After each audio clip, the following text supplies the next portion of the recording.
আসসালামু আলাইকুম রহমতুল্লাহি ওবরকাতুহ। সম্মানিত দর্শক,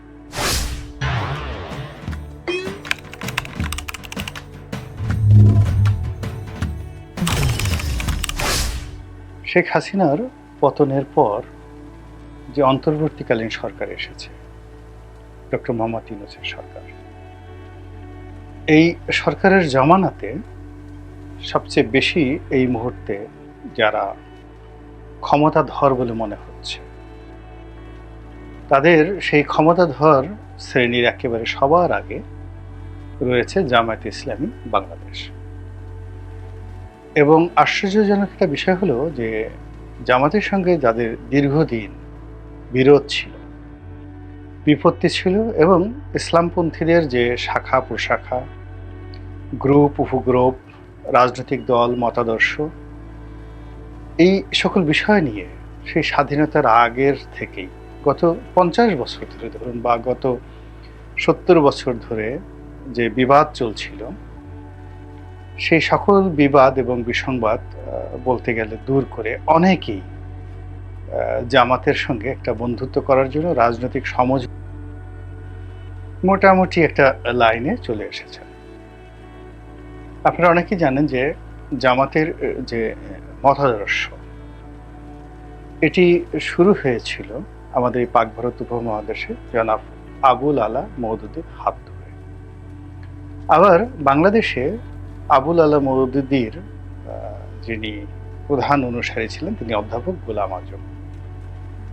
পাক ভারত উপমহাদেশে আবুল আলা মওদুদীর আগে এই যে জামাতি দর্শন, এটি মূলত ছিল ওহাবি আন্দোলন বা ফরায়েজি আন্দোলন। হাজী শরীয়তুল্লাহর নেতৃত্বে আন্দোলন হয়েছিল, কিন্তু তখন তাদের কোনো রাজনৈতিক এজেন্ডা ছিল না। এবং যে ওহাবি আন্দোলন, ওটা কিন্তু ব্রিটিশ জামানাতে নিদারুণ জনপ্রিয়তা পেয়েছিল। তো যাই হোক, হাজী শরীয়তুল্লাহর যে পরবর্তী যারা বংশধর, তারা এটাকে রাজনৈতিক মেরুকরণ করেননি।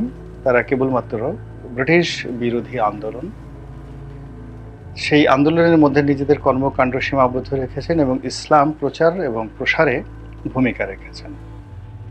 পরবর্তীতে এই যে ওহাবি আন্দোলনটি, এই ওহাবি আন্দোলনটিকে রাজনৈতিক পরিমণ্ডলে নিয়ে আসেন জনাব আবুল আলা মওদুদী।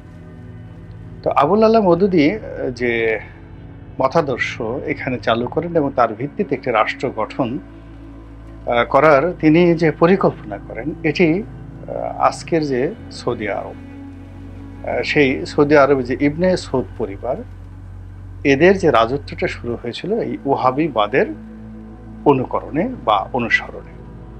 তো ইবনে সৌদ সেই অষ্টাদশ শতাব্দীতে এবং আবু ওহাব নজদি, তারা যুগপৎভাবে আজকে যে গ্রেটার সৌদি আরব, ইরাকের কিছু অংশ, কুয়েত এবং লিবিয়ার এই বিস্তীর্ণ অঞ্চলে এই ওহাবি আন্দোলনটি সেই সময়টাতে ছড়িয়ে দিতে পেরেছিলেন।